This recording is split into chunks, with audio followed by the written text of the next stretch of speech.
나는 지극히 평범한 샐러리맨으로 아내와 둘이서 살고 있었다. 최강 동안이란 말을 가끔 듣긴 하지만 실상은 서른이 코앞인 아재의 길로 들어섰다. 그런 내가 실제로 경험한 일이다. 그날 나는 쉬는 날이었고 집에서 텔레비전을 보면서 대낮부터 맥주를 홀짝홀짝 마시면서 아내가 점심때 먹으라고 만들어 놓고 나간 음식을 안주 삼아 먹으면서 집에서 뒹굴거리고 있었다. 그러다가 담배를 한가치 피우려고 베란다로 나갔다. 아무런 특별함이라고는 찾아볼 수 없는 내 스타일의 휴일. 그렇지만 이렇게 보내는 게 나한테는 최고의 휴식이었다. 하지만 그날은 달랐다. 아내는 담배를 피우지 않기 때문에 내가 담배를 피우면 집안에서 냄새가 난다고 잔소리를 냈다. 아내의 잔소리를 피하기 위해 그날도 마찬가지로 베란다에서 담배를 피우고 있었다. 베란다에 갖다 놓은 의자에 앉아서 평범한 티셔츠에 고딩 때 입었던 체육복 바지 차림으로 담배를 물고 있었다. 그때 경찰차가 딱 내 앞에서 멈춰섰다. 에? 무슨 일이 있나? 별 생각 없이 경찰차를 보고 있었는데 2명의 경찰관이 차에서 내리더니 빠른 걸음으로 내 쪽으로 다가왔다. 우리 집은 1층이었고 경찰관은 베란다 울타리를 사이에 두고 나한테 말을 걸어왔다. 너 지금 뭐 하는 거야? 에? 저요? 헐. 순간 나는 너무 당황해서 말이 안 나왔다. 이 상황을 이해하려고 내가 무슨 잘못을 저질렀는지 열심히 머리를 굴렸지만 아무것도 생각나는 일이 없었다. 그러자 경찰관은 다시 이렇게 말했다. 너 입은 옷 이 근처 고등학교 체육복 맞지? 고등학생이 담배나 피우고 말이야. 네? 너무 어이가 없어서 목소리까지 이상하게 튀어나왔다. 그래도 다행인 건 이 상황이 이해가 됐고 지갑을 찾으러 방에 갔다 온 후 면허증을 꺼내서 베란다를 사이에 두고 있던 경찰에게 보여줬대. 저 28살입니다. 라고 말하자 경찰관은 면허증을 손에 쥐고 열심히 나와 비교했대. 이거 본인 신분증 맞아? 형 면허증 갖고 나온 거 아니고? 라면서 미심쩍어 했대. 진짜 사진 보면 알지 않나? 엄연히 법적으로 신분을 증명할 수 있는 운전면허증을 제시했는데도 믿지 못하다니 이게 무슨 상황? 라고 생각하면서 주민등록증을 꺼내들었대. 주민등록증도 형 거인지 우리가 알게 뭐야? 라면서 끝까지 나를 의심했고 자기 생각을 꺾으려고 하지 않았대. 처음엔 그러려니 했지만 나도 차츰 짜증이 났대. 그럼 저는 누구라는 말씀입니까? 라고 경찰관한테 엉뚱한 질문까지 던지고 말았대. 그러자 경찰관은 일단 파출소까지 같이 좀 가지. 아파트 입구에서 기다리고 있을 테니까 준비하고 나와. 라고 말했대. 제가 무슨 범죄자예요? 모처럼 쉬는 날에 꿀의식 중이었는데 경찰차는 뭐고 파출소는 뭡니까? 라고 필사적으로 저항했지만 계속 비협조적으로 나오면 본인한테 불리할 수도 있어. 공무집행 방해라고 들어봤어? 라면서 자기들 신분을 이용해서 은근히 협박조로 나왔대. 좋다. 파출소까지 동행은 동의하겠는데 옷 갈아입을 시간을 달라고 했대. 그러자 그러면 중요 증거가 사라지는 거니까 절대 안 되지? 라고 했대. 이게 말인지 방귀인지 고딩 체육복을 입었으니 고딩이란 말인가? 경찰관들 수준이 너무 낮다는 생각밖엔 안 들었대. 이런 수준의 경찰관들을 상대로 입씨름을 해봐야 시간 낭비일 뿐이고 이러다 아파트 사람들 눈에 띄면 괜히 나중에 더 귀찮아질 것 같아서 얼른 가서 내가 28살이란 걸 증명하고 깔끔하게 해결하면 그뿐이란 생각으로 경찰차에 올라탔대. 파출소에 도착하자 4명의 경찰관이 나를 둘러쌌대. 그리고 여기에 기입해 라는 명령을 받고 4명의 경찰관이 지켜보는 가운데 서류에 주소 및 개인 인적사항을 기입했대. 그러더니 온 김에 이것도 적으라면서 공술서? 비슷한 걸 내밀었고 내가 에? 뭐 이런 반응을 보이자 다른 경찰 한 명이 복잡하게 생각할 건 없고 내가 말하는 대로만 쓰면 돼. 너는 미성년자임에도 불구하고 네? 아니 잠깐만요. 그건 아니죠. 라고 하고 얼른 펜을 내려놨대. 저는 고등학교 졸업한 지가 10년은 됐고요. 현재 28살이라고 몇 번을 말씀드렸습니까? 라고 강력하게 주장하자 경찰관은 계속 그렇게 거짓말하면서 버티면 우리도 피곤하다고 라면서 한숨을 푹푹 쉬면서 한심하다는 표정을 다른 경찰관은 쓰라면 좀 쓰지 뭐가 이렇게 핑계가 많아? 라고 윽박을 지르는 상황. 나는 어쩔 수 없이 핸드폰을 꺼내서 근무 중인 아내에게 전화를 걸었대. 나 지금 파출소인데 나더러 고딩 어쩌고 하면서 뭘 쓰라는데 좀 와줄 수 있어? 전화기 너머에서 아내가 빵 터지면서 헐? 하는 소리가 들려왔지만 한 10분쯤 있으니까 파출소로 들어왔대. 아내는 근무 중임에도 불구하고 가족들끼리도 친분이 있는 자기 상사까지 대동하고 와줬대. 아내는 핸드폰에 저장해둔 나와 같이 찍은 사진이며 동영상들을 경찰들에게 증거로 보여줬대. 솔직히 나는 아내와 달리 성격상 셀카 찍는 걸 안 좋아해서 내 핸드폰에는 아내와 같이 찍은 사진이 한 장도 없었대. 아내가 사진을 찍으려고 핸드폰을 들이대면 나는 매번 또 사진이야? 여자들은 왜 이렇게 셀카 찍는 걸 좋아하는 건데? 라면서 투덜투덜거렸는데 이런 일이 터지고 나니 아내의 셀카 취미가 어찌나 고맙던지. 아내의 상사도 옆에서 나에 대해 설명하면서 열심히 경찰을 설득해주신 덕분에 내가 성인이란 걸 겨우 인정받았대. 더 이상 나를 고딩으로 몰아갈 수 없게 된 경찰들은 귀찮은 표정으로 그럼 애초에 오해받을 짓을 하지 말았어야죠 라고 하는 말을 듣고 아내가 열이 받아서 그건 아니죠. 우리 남편은 처음부터 아니라고 분명히 말했잖아요. 체육복을 입었다는 이유만으로 면허증, 주민등록증을 전부 인정하지 않고 고등학생이라고 일방적으로 단정짓는 게 경찰로서 자격이 있는 건가요? 이 두 가지 신분증으로도 자기 신분을 증명하는 데 부족하다면 대체 뭘로 신분을 증명해야 하는지 좀 가르쳐 주시겠어요?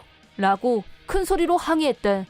그러자 경찰관 한 명이 저희는 그런 말을 한 적이 없습니다. 공무 중에 일어난 일을 가지고 시비를 걸면 업무를 보지 말라는 얘기지 라며 자기 방어에 급급.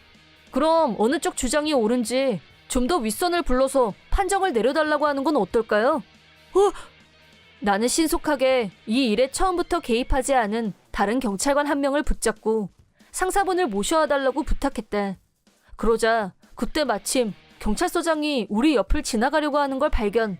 나는 간단하게 상황을 설명하고 핸드폰을 꺼내서 실은 상황이 이상하게 돌아가는 것 같아서 제가 몰래 녹음을 했거든요. 녹음이란 말을 들은 4명의 경찰관들은 순간 표정이 경직됐다. 하지만 바로 눈앞에 경찰서장이 있었기 때문에 내 핸드폰을 뺏을 수도 없고 하나같이 안절부절 못하는 모습이었다. 나는 서장에게 내가 내 집 베란다에서 담배를 피우다 경찰에게 적발된 후 중간부터 녹음하기 시작한 경찰관들과의 대화 내용을 들려줬대. 그러자 경찰서장의 얼굴이 시뻘개지면서 자네들 일을 어떻게 하는 거야? 얼른 이분께 무릎 꿇고 사과 못해! 라고 귀청이 떨어져 나갈 정도로 고함을 치셨고 그 4명은 바로 무릎을 꿇었대. 어찌나 소리가 크던지 바깥에서도 다 들렸고 몇몇 경찰관이 기웃거릴 정도였대. 잠시 후 서장님이 직접 우리한테 다시 사죄를 하면서 2번 다시 이런 일이 일어나지 않도록 해당 경찰관들에게 합당한 벌을 내리겠다는 말씀을 듣고 우리는 집으로 돌아왔다. 그 후 피해 당사자인 내 귀에 들려온 말은 그 4명의 경찰관은 매일 업무로 인한 스트레스며 울분이 쌓인 걸 그런 식으로 풀었고 나 이외에도 다른 사람들에게 억울한 누명을 씌우고 괴롭혀온 전적이 밝혀졌다고 한다. 결국 이번 일을 계기로 일정의 직권남용이 발각되면서 징계 면직 처분을 받고 사실상 해고된다고 들었대. 나는 증거로 녹음이 있었고 아내가 바로 달려와서 열심히 변호하고 힘이 되어줬지만 보통의 경우 경찰들이 둘러싸고 고압적으로 나오면 쉽게 저항할 수 없기 마련이고 억울하지만 일방적으로 당하기만 한 사람들도 분명히 있을 거란 생각이 들었대. 그런 의미에서 자격 없는 경찰들이 해고를 당한 건 사필 규정이랄까? 자업자득이라고 생각한다. 평소부터 아내는 동갑인데 자기보다 내가 더 어려 보인다며 자기 진짜 부럽다. 자긴 동안이라 좋겠지만 난 그 덕분에 졸지에 연상의 여인이 됐는데 이건 어쩔? 근데 내가 혹시 늙어 보여? 나 안 늙어 보이지? 네가 동안인데 내가 왜 손해보는 느낌적인 느낌이 들지?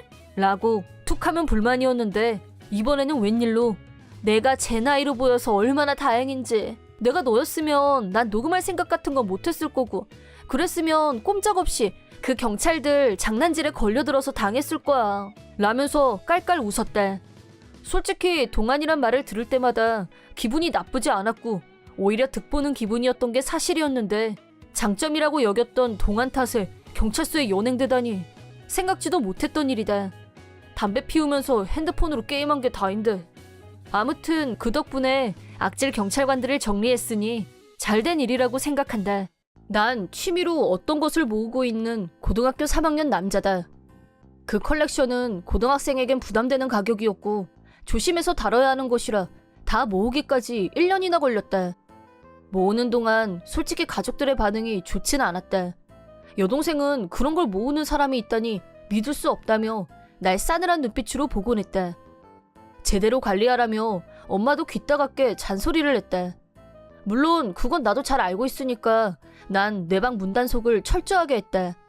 내 방으로 들어오는 사람은 아무도 없었지만 그런데 어느 날 도둑이 그 컬렉션을 아무도 모르게 훔쳐갔다. 그 일이 드러난 건 평일 낮. 난 학교에 있었다. 발견한 사람은 엄마였는데 밖에 나갔다 돌아오니 내 방 창문이 깨져 있었고 방은 엉망진창이 되어 있었다고 한다. 수업 중에 엄마한테 연락이 와서 조퇴하고 집으로 갔더니 경찰들이 집 안팎을 조사하고 있었다.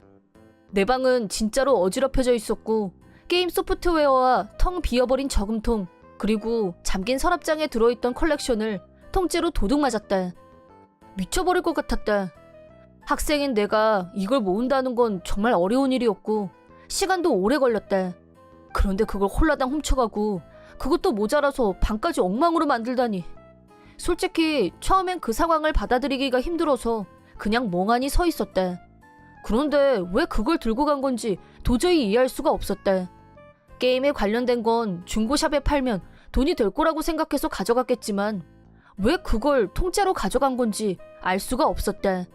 엉망이 된 내 방을 멍하니 바라보고 있었더니 경찰이 물어볼 게 있다길래 다른 방으로 갔다. 1차 조사를 마친 경찰이 말하길 아무래도 도둑은 프로인 것 같다고 했다. 침입한 방법도 창문을 전부 깨뜨린 게 아니라 한쪽만 깨뜨려서 잠금을 풀었다고 한다. 듣고 보니 맞는 것 같았다. 방은 엉망진창이었지만 창문은 깔끔하게 깨진 상태라 프로의 냄새가 났다. 더 화가 나는 건 지문이나 족적도 발견되지 않아서 범인을 찾는 건 어렵겠다는 말을 들었다는 거다. 이런 일을 당했는데 할 수 있는 게 아무것도 없을 것 같다고 하니 난 화가 치밀어 올랐지만 그렇다고 뭘 어떻게 할 수 있는 상황도 아니었다. 하지만 도둑 맞은 물건이 있으니 당분간은 수사를 이어가야 하고 관계 부처에도 연락해서 경계를 계속하겠다고 했다. 난 경찰서에서 피해 신고와 그 외에 필요한 다른 서류들을 작성해서 제출했다. 경찰에서는 조사를 더 해야 하니 오늘은 집에 들어가지 말라고 해서 그날은 가족끼리 할아버지 댁으로 향했다. 이웃들이 궁금해하며 엄마에게 연락을 너무 많이 해서 핸드폰이 쉴 새 없이 울려댔다. 동네에 소문이 쫙 퍼졌는지 다음 날이 되자 중학교 때 친구한테까지 소식을 묻는 메일이 왔고 한동안 그런 연락에 답하느라 정신이 없었다. 범인이 밝혀진 건 그로부터 약 일주일 후 집에서 저녁을 먹고 있을 때 경찰로부터 지난번 도난 사건의 범인을 찾았으니 경찰서로 와달라는 연락이 왔다. 보호자인 아빠와 경찰서에 도착해서 회의실로 안내받아갔는데 그곳엔 경찰 몇 분과 머리 절반을 붕대로 감은 무시무시한 모습의 여성이 있었다. 머리를 붕대로 감고 있는 모습을 보고 난 안 좋은 예감이 강하게 들었다. 그 무시무시한 여성은 내가 맞은편에 앉자 갑자기 나한테 손가락질하며 소리를 질렀다. 여성은 격분한 상태로 온갖 욕설을 퍼부었다. 반은 못 알아들었지만 그 사람이 하려는 말을 요약하자면 이런 거였다. 너희 집에 비싼 게 있다고 들어서 가지러 갔는데 이상한 가루밖에 없더라니까? 필요 없어서 버리려고 했는데 갑자기 폭발하더니 불이 나서 화상까지 입었어. 이렇게 된 건 다 너 때문이고 난 피해자야. 그러니까 네가 사과하고 보상금 내놔. 내 방에 프로급 솜씨로 침입해놓곤 적반하장으로 나오는 태도에 더 이상 들어줄 수가 없었다. 하지만 그 여성은 아직도 분이 안 풀렸는지 붕대 사이로 빠져나온 머리카락을 휘날리며 괴성을 질렀다. 매우 무서웠다. 그리고 난 안 좋은 예감이 적중했다는 걸 알았다. 실은 내가 1년 전부터 사모으고 있던 컬렉션은 알루미늄 분말이나 황산, 정린 등 가연성 고체, 제2류 위험물이었다. 이 물질들은 잘못 다루면 금방 발화한다. 난 고등학교 방과후 수업을 통해 위험물 기능사 자격증을 따기도 했고 무서우니까 법적으로 문제가 되지 않는 정도의 양만 샀다. 그런데 다 모으고 나니 상당한 양이 되었고 자칫 잘못하면 화상을 입는 정도로 끝나지 않을 양이었다. 아니, 애초에 약병에 위험물이라고 라벨도 붙여놨는데 훔쳐간 건 그쪽이잖아. 열받은 난 그 자리에서 도둑에게 입바른 소리를 해줬대. 그랬더니 당황해하는 도둑. 그런 건 난 모르겠고. 아니, 머리에 피도 안 마른 게 그런 위험한 걸 왜 갖고 있는 거야, 기분 나쁘게? 너 같은 놈이 방화도 저지르고 그러는 거야. 빨리 사과하고 돈 내놔. 너 때문에 여자 얼굴이 이게 무슨 꼴이야? 라고 욕을 해대며 소리를 지르고 나한테 달려들려고 해서 경찰이 그 사람을 말려야 했대.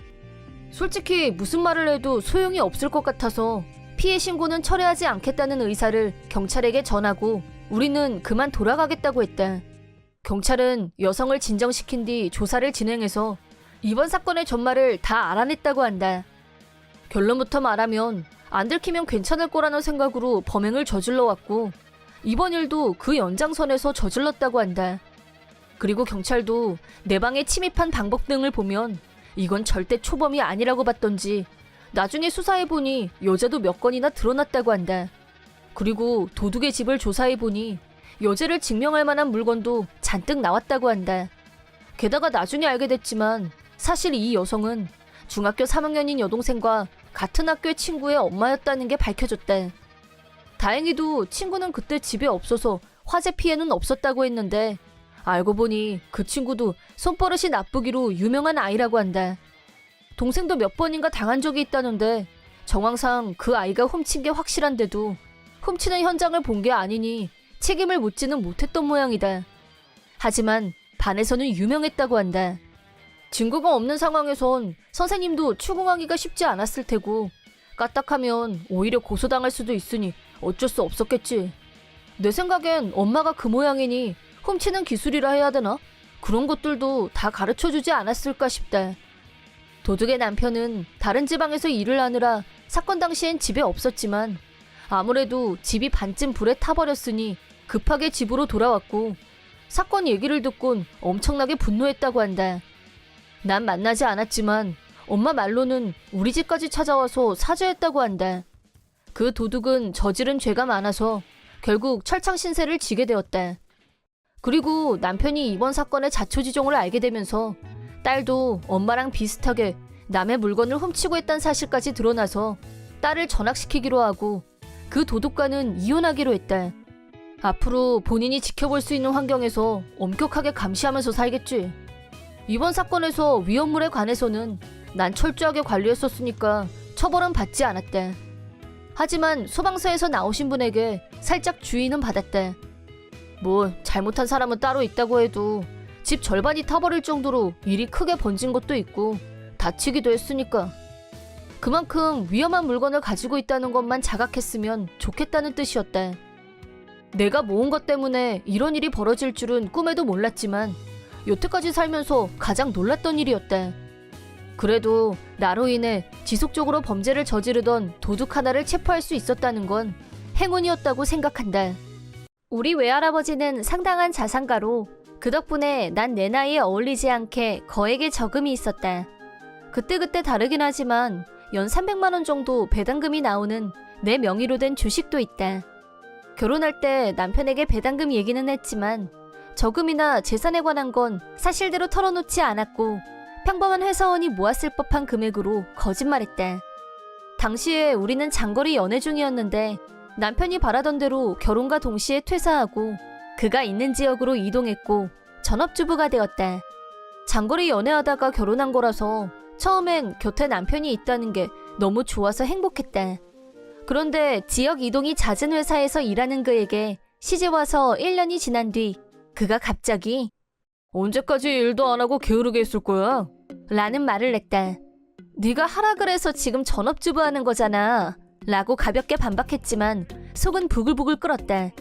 몸이 안 좋을 땐 집안일을 쉬엄쉬엄 하기도 하지만 티가 날 정도로 소홀히 한 적은 한 번도 없어서 남편에게 게으르다는 말을 들은 기억은 없었다. 그리고 며칠 후 남편과 함께 술을 마시러 갔을 때 직장 동료들 보면 다들 아내도 일해서 생활비에 보태더라. 거기다 집안일도 육아도 똑 부러지게 한다는데 널 보면 그렇게 말하길래 날 보면 뭐? 라고 되물었더니 스스로 생각해봐 라고 답했다. 나도 일하라는 거야? 그런 거지. 알겠어. 그럼 일할게. 내가 그렇게 대답하자 그는 만족했다. 애초에 일하기 싫어서 퇴사한 것도 아니고 아이도 없고 자주 이사 다니는 탓에 새로운 곳에서 친구도 사귀기 힘들었는데 잘됐다 싶어서 바로 구직을 시작했다. 그런데 내가 착각한 게 있었다. 금방 취업할 수 있을 줄 알았는데 20대 후반의 신혼, 이동이 잦다는 것만으로도 이미 장벽이 높았다. 열심히 했지만 반년이 지나도 취업이 되지 않았고 남편에게 아직도 취업 못했냐고 싫은 소리를 듣는 일도 잦아지다가 어느 순간 이혼이라는 두 글자가 뇌리를 스쳤다. 그때부터 난 정직원을 고집하지 말고 일단 알바라도 찾아보기로 마음먹었다. 그리고 집 근처 마트에서 금방 알바를 구했다. 퇴근하고 온 남편에게 근처 마트에서 일 구했으니까 다음 주부터 일하러 나갈 거야. 소식을 전하자 음식점이나 편의점, 마트에서 일하는 건 안 돼. 라고 했다. 이유는 자기 아내가 그런 곳에서 일하는 걸 지인이 보면 창피해서란다. 그래도 하기로 했는데 안 한다고 하기도 미안하고 집 근처 마트인데 민망하잖아. 그리고 그런 소리 하면 아무 데서도 안 써줘. 라고 말해도 그는 안 된다고만 했고 말씨름을 하다 보니 싸움으로 번졌다. 전에 일도 안 하고 게으르다고 했을 때 엄청 충격받았어. 근데 사실이잖아. 거주도 아니고 내가 번 돈으로 먹고 살면서 아무렇지도 않은 그 정신머리가 신기해. 나한테 더 고마워야지. 그렇게 말했다. 제대로 뚜껑이 열린 난 그에게 그런 소리 할 거면 처음부터 전업주부 했으면 좋겠다고 말을 하지 말든가. 앞뒤가 안 맞잖아. 뭐? 내가 언제 평생 전업주부 하랬냐? 그 정도는 지나가는 똥개도 알겠다. 그 말을 듣고 이성의 끈이 끊어졌다. 난 그의 눈앞에서 종이 위에 일사불란하게 적어내려갔다. 사택에 들어갈 수 있었는데도 남편이 싫다고 해서 계약한 아파트 월세 100만 원. 난 샤워만 하면 되지 않냐고 했지만 매일 밤 반신욕을 하느라 드는 가스비 20만 원. 알뜰폰이면 충분할 텐데 계약 갈아타기 귀찮다며 15만 원씩 내는 핸드폰 요금. 남편의 고등학교 그리고 대학교 학자금 대출 상환 매달 50만 원. 영업하느라 자기 돈 써가며 술도 마시러 가야 되니까 필요하다며 가져간 용돈 50만 원. 대충 적은 거지만 여기까지 적고 그에게 보여줬대. 이거 다 더해볼래? 네 월급 실수령이 180만 원인데 어머 이상하지? 매일 먹는 밥은 하늘에서 뚝 떨어지는 줄 알았어? 매일 만들어주는 도시락은 한밤중에 나가서 주워오는 줄 알았고 욕조 물은 온천이라도 터져서 받아놓는 줄 알았어? 술집 가면 가게가 공짜로 술 주고 밥 주고 지가 산 것처럼 타고 다니는 내 차 유지비랑 기름값 네가 내고 있는 거 같니? 더하기는 할 수 있지? 그러자 그는 화는 나지만 내가 하는 말이 믿어지지 않는 듯 당황하는 것 같았지만 난 멈추지 않고 계속 말했다. 나 내 보험료랑 핸드폰 요금은 내가 내고 있어. 그리고 생활비 부족한 것도 내가 보태고 있고 애초에 내가 전업주부 하기엔 어려운 수입이니까 언젠간 다시 일할 생각이었는데 네가 어렸을 때 혼자 집 지키느라 외로웠다느니 가족을 부양하는 가장이 되는 게 남자의 자존심이라느니 떠들어대니까 신혼 때만 참자고 생각하고 내 돈으로 충당했었거든? 그런데 설마 이런 헛소리를 듣게 될 줄은 몰랐네. 그러니까 이젠 알려줄게. 내 계좌엔 총 2억 원. 내 명의로 보유하고 있는 주식은 총 7천만 원. 거짓 소리 들을 입장은 아니거든? 2억? 그래, 네 월급이 쥐꼬리만 해도 결혼했으니까 부족한 건 내 돈으로 충당하면 된다고 생각했어. 근데 그런 마음은 이제 손톱만큼도 없어. 너도 머리가 있으면 알 텐데 용돈 50만 원에 학자금 상환 50만 원만 해도 100만 원이거든? 나머지 80만 원으로 어떻게 먹고 살았다고 생각한 거야? 말해 두겠는데 난 일도 하고 집안일도 하거든요? 거짓 취급은 집안일도 안 하는 네가 당하는 게 맞지. 그러자 남편은 미안. 그렇게 모은 돈이 많을 줄은 몰랐어. 그래도 이제 안심해도 된다는 거잖아. 이제 일하라는 소리 같은 건 안 할게. 그 정도 수입이면 충분하기도 하고 우리 생활도 이제 훨씬 편해질 테니까. 뭐? 무슨 소리라는 거야? 당연히 이혼이지. 어? 내가 그런 반응을 보이자 남편은 아연실색했지만 그러거나 말거나 난 짐을 쌌다. 그는 그런 날 말리며 어디 가려는 거냐고 물었지만 날 거짓 취급하는 남편은 필요도 없고 이번 일은 시부모님께도 확실하게 말씀드리겠다고 하니 그는 얼굴이 파랗게 질렸다. 그것만은 그냥 내가 착각했던 것뿐이야. 라고 했지만 성격에 문제 있는 남편이라니 억만금을 줘도 싫다. 마지막으로 네가 한 말 그대로 다시 돌려줄게. 거지도 아니고 아내가 번 돈으로 먹고 살면서 아무렇지도 않은 그 정신머리가 신기해. 나한테 고마워했어야지. 라고 말해주고 집을 나왔다. 그리고 아버님께 이혼하게 된 것과 남편이 나에게 했던 말, 그리고 경제 상황을 얘기하자 잔뜩 화가 난 아버님은 남편을 찾아가서 눈물 쏙 빠지게 혼내줬다고 한다. 당해도 싸지. 장거리 연애를 했던 탓에 남편의 본성을 몰랐던 건 정말 안타까웠다. 월급 실수령액 180만 원이라서 싫다는 게 아니다. 남편이 그런 소리를 안 했다면 난 지금도 아무렇지도 않게 살림을 꾸려나갔을 거다. 왜냐하면 그게 부부니까. 본인 월급이랑 생활 패턴을 조금만 생각해보면 알 수 있는 건데 멍청하게 짝이 없는 인간이라고 생각했다. 그 후에 무슨 생각이었는지 남편은 이혼을 피할 수 없다는 걸 깨닫고 이제 나에게 돈을 보내라고 요구했다. 나랑 이혼하면 본인 손에 거액이 들어오는 줄 알고 돈을 펑펑 써댄 모양이다. 하지만 그 돈은 내가 결혼하기 전에 모은 자산이니까 넌 구경도 못 해볼 돈이라고 팩트로 반박했더니 또 얼굴이 새파랗게 질리더라. 날 무능한 사람 취급했지만 진짜 무능한 게 누구냐는 거지. 그 후 난 시부모님 도움을 받아 쓰레기 같은 남편과 재빨리 이혼해버렸다. 참고로 남편은 멍청하게 명품을 사거나 고급 클럽에서 외상으로 술도 마시느라 빚을 잔뜩 졌다고 한다. 시부모님도 그에게 학을 떼고 본가엔 발도 못 들이게 했다고 하셨다. 덕분에 남편은 180만 원밖에 안 되는 월급에 몇천만 원의 빚을 지고 갚을 수도 없는 상황에 빠졌다고 한다. 그런데 정직원이니까 부업도 못하고 빚 갚겠다고 다른 데서 돈을 빌려서 점점 빚만 늘고 있다고 한다. 쌤통이다.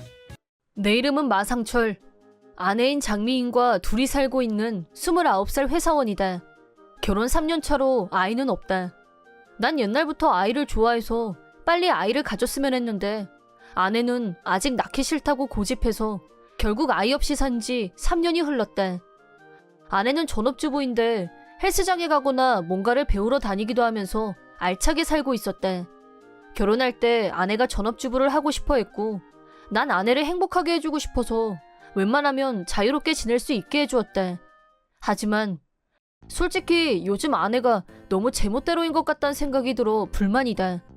아내는 친구가 많아서 술 마시러 간다면서 밤늦게 귀가하는 날이 잦아졌다. 평소에 집안일은 열심히 하는 모습을 보아왔던 터라 될 수 있으면 쿨하게 보내주곤 했는데 일주일에 몇 번이나 술을 마시러 가니 지출도 커지고 해서 그냥 두고 볼 수 없는 상황이 되었다. 어느 날 야근을 마치고 밤늦게 집으로 돌아가니 아내가 보이지 않았다. 전화를 해도 받지 않았다. 걱정돼서 집 밖도 둘러보고 하면서 기다리고 있었는데 결국 아내는 그날 귀가하지 않았다. 잠도 못 자고 거실에서 아침을 맞이했는데 현관문이 열리는 소리가 들렸다. 얼른 현관으로 달려갔더니 한껏 차려입은 아내가 쭈뼛거리며 서 있었다. 뭐라다 이제 집에 오는 거야? 라고 화내자 아내는 친구네 집에서 술 마시다 잠이 들어서 그렇게 말하며 웃으면서 대충 넘어가려고 했다. 아무리 그래도 아침에 들어오는 건 그냥 넘어갈 수 없다고 했더니 맨날 집안일 하느라 힘든데 가끔 노는 게 어때서? 라고 적반하장. 그리고 반성하기는커녕 그날부터 가끔 외박을 하기 시작했다. 다음 달 결혼기념일을 앞두고 반년이나 전에 리조트 호텔을 예약해 놓았는데 우리 관계는 점점 나빠지기만 했다. 며칠 후 아내에 대한 불신을 품고 있던 날 더욱 실망하게 하는 일이 벌어졌다. 거실에서 서류를 정리하고 있었는데 내 명의로 된 신용카드 명세서가 눈에 띄었다. 난 현금을 주로 사용해서 카드는 만일을 대비해서 가지고 있는 거라 거의 사용하지 않았다. 그런데 명세서를 확인해보니 한 달에 100만 원이나 되는 금액이 청구된 것이다. 놀라서 자세히 확인해보니 음식점이나 호텔비가 대부분이었다. 바로 아내에게 따지려다가 이렇게 자주 호텔에서 잔다는 건 바람을 피우고 있을 가능성이 높다고 생각해서 자세히 알아보기로 결심했다. 마음은 먹었지만 혼자선 뭔가 불안해서 직장 동료에게 도움을 요청했다. 그러자 동료는 마치 자기 일이라도 되는 것처럼 화를 내며 불륜 조사를 도와준다고 했다. 그런 것도 모르고 아내가 오늘 술자리 있어서 늦을 거야 라고 연락했길래 바로 아내를 미행하기로 했다. 동료와 함께 집 앞에 숨어 기다리다가 몰래 아내를 뒤따라갔더니 아내는 평범한 술집으로 들어갔다. 들키지 않게 우리도 조심히 들어가서 아내가 보이는 자리에 앉았다. 얼마 후 아내의 테이블에 근육질의 젊은 남자가 등장했다. 내가 가까이 가면 들킬 테니까 동료에게 그들의 대화를 가까이에서 녹음해달라고 부탁했다. 동료가 아내가 앉아있는 자리 근처의 카운터 속으로 이동해서 핸드폰으로 대화를 제대로 녹음할 수 있었다. 내가 있는 자리로 돌아온 동료가 준 거 제대로 잡았어. 빨리 가자. 라고 장담했다. 자리를 옮겨서 바로 음성 파일을 들어봤는데 아내와 불륜남이 여행 계획을 세우고 있는 대화가 또렷하게 녹음되어 있었다. 두 사람이 주말 여행을 계획하고 있다는 걸 알아냈다. 그때 난 한 가지 사실을 깨달았다. 아내가 불륜남과 여행을 계획하고 있는 날은 우리의 결혼기념일이었다. 리조트 호텔을 예약한 것도 있고 불륜 여행을 계획하다니 도저히 용서할 수 없었다. 동료와 술을 진탕 마시고 집으로 가니 아내도 집에 막 돌아온 상황이었다.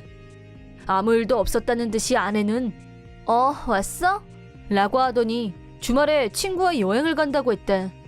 이번 주말은 결혼기념일이잖아. 리조트 호텔 예약한 거 잊었어? 라고 물어보자 아내는 당혹감을 감추지 못했다. 적어도 불륜 여행을 취소하고 결혼기념일을 우선시한다면 이혼은 하지 말자고 생각했지만 아내는 벌써 친구랑 약속해버렸으니까 리조트 호텔은 그냥 취소해 라며 망설이지도 않고 불륜남을 선택했다. 그 순간 난 아내와 이혼을 결심했다. 이혼할 거라면 아내는 벌을 받아야 한다는 생각이 든 나는 불륜 여행 당일에 아내에게 복수를 하기로 다짐했다. 아내와 불륜남의 대화를 통해 여행지까지 KTX를 타고 간다는 걸 알고 있었던 나는 여행 당일에 역에 숨어서 기다리기로 했다. 사전에 양가 부모님께 연락해서 아내가 출발하는 시간에 맞춰 역으로 오시라고 해서 부모님들과 함께 숨어서 아내가 나타나길 기다렸다. 부모님들께는 미리 아내가 바람을 피운다고 말은 했지만 반신반의하시는 것 같았다. 하지만 역에 아내가 나타난 순간 부모님들은 내 말이 사실이란 걸 깨달으신 것 같다. 아내는 우리 앞에서 당당하게 불륜남과 손을 잡고 등장했다. 두 사람은 들뜬 모습으로 셀카도 찍고 신나게 떠들어댔다. 보다 못한 장인 장모님은 아내에게 달려갔고 장모님이 아내의 뺨을 힘껏 후려쳤다. 장모님이 유부녀가 무슨 생각으로 이런 짓을 하고 다니는 거니? 엄마가 정말 창피해서 못 살겠다. 라고 나무라자 아내는 놀란 얼굴로 엄마? 아빠까지? 어떻게 된 거야? 소리 질렀다. 내가 부른 거야. 하고 나서자 아내는 여보? 어머님, 아버님까지 이게 무슨 일이야? 하고 경악했다. 내가 남편이란 걸 알게 된 불륜남이 도망치려고 하길래 증거는 이미 다 확보했으니까 도망쳐도 소용없다고 했더니 그는 포기했다는 듯 그 자리에서 망연자실 서 있었다. 장인 장모님이 모든 사실을 솔직하게 털어놓으라고 아내를 설득하자 아내는 마지못해 불륜을 인정했다. 불륜 상대는 헬스장에서 만났고 그는 트레이너로 일하는 사람이라고 한다. 반년 전부터 불륜 관계가 시작됐고 불륜남은 아내가 유부녀라는 걸 알고 있었다고 한다. 아내는 내가 번 돈으로 불륜남과 데이트를 이어갔고 여행까지 즐기려고 했던 것이다. 그 사실을 알게 된 우리 부모님은 화가 머리끝까지 나서 지금까지 아내가 멋대로 써제낀 돈을 전부 갚으라고 하셨고 아내는 어찌할 바를 모르며 그제야 사죄했다. 하지만 난 이미 이혼을 결심했으니 사과는 받아줄 수 없다고 말했다. 전업주부로 살았고 결혼하기 전에 모아놨던 돈도 없었던 아내는 이렇게 바로 이혼할 수는 없으니까 대화로 해결하자고 나왔다. 날 배신한 아내의 얼굴을 더 이상 보고 싶지 않았기 때문에 당장 집에서 나가라고 했더니 장인 장모님이 연신 머리를 숙이시며 우리가 책임지고 데리고 가겠네 라고 하셨다. 아내는 마지막까지 집을 나갈 수 없다고 고집부렸지만 완고한 태도로 열쇠 두고 나가라는 말만 반복했더니 이윽고 포기하고 본가로 들어갔다. 본가로 돌아간 뒤 장인 장모님께 한바탕 설교를 들었는지 사과를 담은 장문의 문자를 보냈다. 두 번 다시 바람도 안 피우고 불륜남과도 헤어질 테니까 다시 잘해보고 싶다고 쓰여 있었지만 난 정중하게 거절했다. 그리고 바로 이혼 서류를 제출하고 불륜남에게 위자료를 청구했다. 아내는 본가로 돌아간 뒤 바로 일자리를 구하려고 했지만 잘 안 풀렸고 위자료와 멋대로 써댄 돈을 나에게 갚기 위해 다른 지역까지 일하러 간다고 했다. 매달 많은 돈을 갚아야 하니 번 돈을 자유롭게 쓰지도 못했고 전업주부였을 때와는 180도 다르게 몸이 부서져라 일하고 있다고 한다. 난 이혼한 뒤 불륜남의 직장인 헬스장으로 연락해서 그가 불륜을 저질렀다고 고발했다. 그러자 헬스장 사장이 바로 집까지 사과하러 왔고 불륜남을 해고했다고 전해줬다. 불륜남은 일자리를 잃고 위자료까지 물어내느라 혼이 났을 테니 이제 그런 짓은 하지 않을 거라고 생각하고 싶다. 아내와 이혼한 지 4년이 지났다. 난 친구 소개로 만난 여성과 재혼했다. 이듬해엔 아기가 태어났고 지금은 셋이 함께 활기 넘치게 살고 있다. 첫 번째 결혼에 실패한 난 전보다 경계심은 좀 더 강해졌지만 재혼 상대와는 신뢰를 잘 쌓을 수 있었다. 전부인과의 일은 있고 앞으로는 가족과 함께 행복하게 살아가고 싶다. 대학교 1학년 때 나는 한 음식점에서 알바를 하게 됐다. 체인 음식점이었지만 규모도 작았고 소수 인원이 돌아가면서 근무, 운영되는 분위기였다. 나를 채용했던 점장님은 나이가 50살 정도였고 능력은 있지만 마음씨 좋은 아저씨 같은 느낌이 드는 분이었다. 하지만 얼마 안 있어 그분은 다른 체인점으로 가게 됐고 새로 30 초반으로 보이는 젊은 남자분이 점장으로 오게 됐다. 그때부터 가게 분위기가 조금씩 이상해지기 시작했다. 새 점장은 운동선수 같은 풍채를 하고 있었고 운동부처럼 상하관계에 있어서 철저한 면모를 보였다. 누구라도 자기 말에 반론을 하려고 하면 그 말이 맞건 틀리건 상관없이 뜨거운 기름을 쏟아부은 것처럼 화를 뿜어내는 꼰대 그 자체였다. 알바생이 접시 한 장이라도 깨면 바로 달려와서 다친 데는 없는지 그런 건 관심도 없고 손님들이 보는 앞에서 큰 소리로 다 들리게 화를 냈다. 하지만 예쁘게 생긴 여자애한테는 식기를 깨건 지각을 하건 절대 화내는 법이 없었다. 그렇다 보니 가게 분위기는 거의 최악으로 변했다. 자연스럽게 일을 할 때 제일 신경 쓰는 부분은 점장의 기분을 상하게 하지 않는 게 돼버렸다. 그러다 어느 날 사소한 일이 큰일로 번지고 말았다. 알바를 마치고 집으로 가려는데 자전거 바퀴에 펑크가 났고 타고 갈 수가 없게 됐기 때문에 어쩔 수 없이 점장한테 자전거를 하루만 여기에 두고 가게 해달라고 부탁했다. 그러자 갑자기 그럼 네 자전거 때문에 다른 손님이 자전거를 세울 수 없게 되잖아. 그건 어떻게 책임질 건데? 여기가 자선단체인 줄 알아? 라고 화를 냈다. 죄송합니다. 제일 구석에 둘게요. 이 시간에 자전거를 끌고 가면 혹시라도 훔친 걸로 오해받을 수도 있어서요. 라고 사정했지만 들어주지 않았다. 간단하게 끝날 줄 알았던 용건은 점장이 욕을 퍼부으면서 나도 반론을 시작했고 그러자 점점 목소리가 커지면서 다른 사람들이 보다 못해 우리 둘을 말리려고 끼어들 정도로 일이 커졌다. 이게 건방지게 그렇게 불만이면 그만두고 나가면 되잖아.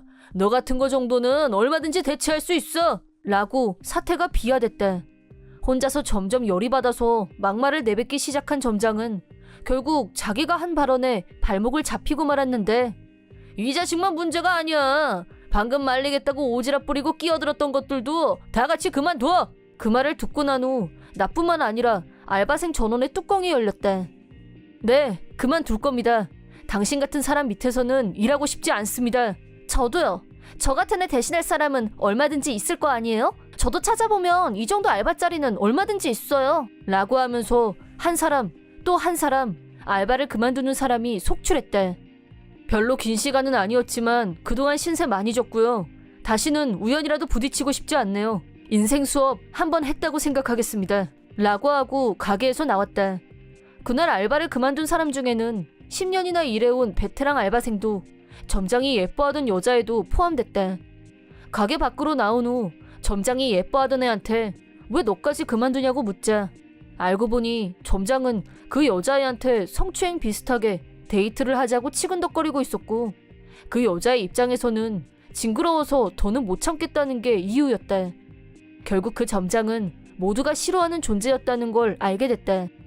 다음날 시간이 남아서 가게 앞을 지나갔는데 연중 무휴인 가게가 휴무 중이었다. 그러거나 말거나 내가 참견할 일은 아니었고 나는 이미 그만둔 몸 관심을 가져서 무엇하리 하고 돌아서는데 어제 나랑 같이 그만둔 다른 알바생을 만났다. 진짜 다 그만둔 모양이라고 우리 둘이서 너무 골 때린다고 큰 웃음 한번 웃은 뒤 바로 헤어졌다. 그리고 다시 일주일 후 갑자기 점장의 상사인 에리어 총괄 과장이란 사람한테 할 얘기가 있으니까 곧장 가게로 와줄 수 있냐는 연락을 받았대. 솔직히 이미 가게를 그만둔 마당에 무슨 얘기를 하라는 건지 쏙 내키진 않았지만 할 얘기란 게 뭔지 호기심이 발동해서 일주일 만에 가게로 갔대. 오래간만에 가게 안으로 들어가자 그동안 전혀 영업을 안 했었는지 상온 보관 식재료는 전부 처분된 상태였고 가게 안이 텅 빈 느낌마저 들었대. 나뿐만 아니라 그날 같이 그만둔 사람들이 모두 나와 있었대. 과장이란 사람은 나를 필두로 알바생들이 식재료를 몰래 먹다가 적발됐고 근무 시간에 농땡이를 부려서 주의를 줬더니 전원 결탁해서 그만두고 나가버렸다는 걸로 보고를 들었는데 맞냐고 물었대. 다시 말해 우리가 보이콧을 했다는 거였대. 그건 억지라고 전면 부정한 후 전후 사정을 모두 다시 설명했대. 최대한 감정은 빼고 객관적인 팩트만 전달했는데 반응은 상상 이상이었대. 덧붙여서 점장이 콕 찍어서 잘해주면서 점장이라는 위치를 이용해서 일에 대해 얘기할 게 있으니까 남으라고 한다거나 쉬는 날에 전화를 걸어서 데이트를 하자고 강압적으로 밀어붙였다는 얘기까지 모두 오픈했대. 내가 얘기하는 동안 점장은 억지로 참고 듣는 모습이었고 표정은 금방이라도 달려들 기세였지만 나는 더 이상 여기 알바도 아니고 눈치 볼 일도 없다는 생각에 얘기를 이어갔대. 그러자 본사 과장이 점장한테 얘기가 전혀 다르지 않냐고 따졌고 점장이 폭발해서 다시 나한테 막말세례를 퍼붓기 시작. 당연히 옆에는 과장이 지켜보고 있었대. 이게 어디서 아무 말 대잔치야. 죽고 싶어? 누구 때문에 지금 영업도 못하고 있는데 이게 다 너 때문인걸 말로 해야 알아? 응? 너무 흥분한 나머지 앞뒤 분별이 안 되는 건지 잘하면 나를 한 대 칠 분위기로 분노가 폭발한 점장. 그러자 옆에서 보고 있던 과장의 분위기가 심상치 않게 변했대. 갑자기 점장이 목덜미를 낚아채더니 안쪽 사무실로 데리고 들어갔대. 솔직히 진짜 무서워 보이는 사람은 과장이었대. 다시 홀로 나왔을 때는 점장도 기가 죽어 있었대. 라기보다는 눈물이 글썽한 점장과 아까보다 더 냉정하고 침착해 보이는 과장이 결론부터 말씀드리죠. 오늘부로 점장은 해고입니다. 다시는 이 근처에 얼씬도 못하게 할 겁니다. 그래서 부탁드리는데 다시 돌아와 줬으면 합니다. 본사 입장에선 이런 점장보다는 여러분들이 더 필요합니다. 라고 과장이 말했대. 또박또박 말하는 과장과 달리 무슨 말을 들었는지 완전히 기가 죽은 점장은 더 이상 나한테 한마디도 하지 않았대. 오히려 과장이 우리한테 사과하라고 하자 눈물을 글썽이면서 모두에게 사과했대. 과장은 점장한테 성추행을 당했던 알바생한테 그에 상응하는 책임을 지게 하겠다고 말했대. 그제야 안심이 됐는지 당사자도 고개를 끄덕이며 수긍하는 분위기였대. 솔직히 다시 와달라는 말을 들었을 때 망설여진 게 사실이다. 최악의 점장이 사라진다고 해도 안 좋은 기억이 많아진 곳으로 굳이 다시 와서 일을 해야 하나 싶었대. 그래서 생각할 시간을 조금 달라고 말하려고 하는 찰나 이어진 과장의 발언에 깜짝 놀라고 말았대. 이런 일을 돈으로 해결하라고 한다는 인상을 줄 수도 있겠지만 처음 계약했던 시급보다 2,000원 더 올릴 생각입니다. 물론 전원 다요. 2,000원이나요? 진짜요? 네. 과장 말로는 여러 체인점 중에서도 여기가 고객당 지출액도 많고 수익도 월등하게 높은 편으로 매달 상위 성적을 달성하고 있다고 했대. 그래서 일도 많고 바쁘지만 바쁜 매장을 전원 초보자로 고용할 수는 없다는 게 승급의 이유라고 했대. 이 제안에는 솔직히 귀가 솔깃해졌대. 시급 2,000원 업은 시급 10,000원, 8시간 일하면 80,000원. 어떻게 할까 고민하면서 다른 알바생들과 눈빛 교환을 하고 있었는데 이때 과장이 나서서 이 매장의 현황을 파악하려고 다각도에서 조사를 해봤는데 라고 입을 떼더니 매장에 비치되어 있는 고객 의견 카드를 보여줬대. 그 카드에는 별의별 얘기가 다 쓰여 있었대. 매장은 작지만 포근한 분위기여서 부담 없이 즐길 수 있다. 점원이 모두 친절해서 꼭 다시 오고 싶다. 아이들이 조금 수선스럽게 해도 늘 친절하게 서비스해주기 때문에 최애 식당이 됐다. 등등. 우리가 그동안 일하면서 서비스했던 고객들의 다양한 의견을 천천히 읽어봤다. 과장은 이렇게 훌륭한 스태프들을 두고 이대로 영업을 접는 건 너무 아깝다는 생각이 들어요. 그래서 다시 한번 부탁드립니다. 돌아와서 새롭게 시작해봅시다. 라면서 우리한테 고개를 숙였다. 그 모습을 보면서 자연스럽게 내 입에서 네, 좋습니다. 다시 일하겠습니다. 라고 대답했고 다른 알바생들도 차례차례 다시 일하겠다고 말했다. 그리고 과장이 마지막으로 보여준 카드에는 점장에 대한 클레임이 적혀 있었다. 점장이라는데 친절 1도 없고 볼 때마다 열심히 일하는 스태프들한테 소리만 지르고 진짜 꽝이다. 이 점장 잘났으면 좋겠다. 옛날 점장이 훨씬 좋았다. 기타 등등. 그걸 본 점장의 표정이 파랗게 질려갔다. 그 후 우리는 다시 새로운 마음으로 손님들을 맞았다. 이번 일을 처리하면서 과장도 깨달은 바가 있었는지 다시 예전 점장님이 컴백하셨다. 그리고 우리 가게 분위기도 예전 분위기로 완벽하게 돌아갔다. 문제의 점장은 그날로 바로 해고 가게를 떠났지만 그 알바생이 성추행으로 고소했기 때문에 위자료를 지불하게 됐다. 또 이번 일이 신문에 나면서 점장은 상당한 액수의 위자료를 지불한 후 신상이 털리면서 살던 곳에서 도망치듯 다른 곳으로 이사를 갔다고 한다. 꼴 좋게 됐다 참. 나는 남편과 둘이 살고 있고 아직 아이는 없다. 남편과는 아무 문제 없이 잘 살고 있었지만 신우이가 내 속을 썩였다. 구체적인 예를 들자면 신우이는 내 옷, 액세서리, 책 등을 마음대로 빌려갔다. 그것도 내가 없을 때만 골라서 그러는데 열쇠를 잠글 수 있으면 좋겠지만 자택에서 자영업을 하다 보니 출입을 통제하는 일은 쉽지 않았다. 명목은 빌리다이지만 실제는 가져가다가 맞았고 돌려받은 적은 거의 없었다. 이렇게 된 데에는 내 책임도 조금 있다. 처음에는 버릴 생각이었던 잡지나 헌옷이 대부분이라 말도 없이 가져가지만 말고 가져가고 싶은 게 있으면 말하고 가져가세요 라고 가볍게 말을 해뒀는데 신우이는 틈만 나면 눈독을 들였고 뻔질나게 내 물건을 탐냈다. 심지어 거실에 그냥 내팽개쳐져 있길래 라고 거짓말까지 하면서 옷장에 잘 걸어둔 옷가지를 꺼내서 마음대로 들고 가버렸다. 더욱 얄미운 건 고급품은 아니지만 유행하는 부츠나 한정 판매 가방 같은 정확히 설명하긴 좀 어렵지만 같은 또래 여자들끼리만 아는 그런 가치가 있는 물건들만 용케 찾아내서 들고 가버려서 더 속이 상했다. 그래서 남편이나 시어머니는 내 심정을 정확히 이해하지 못했고 옷은 빌려줘도 되지 않아? 서로 주거니 받거니 하면서 같이 입으면 좋지 뭘 그러니? 라고 가볍게 넘겨서 도저히 말이 안 통했다.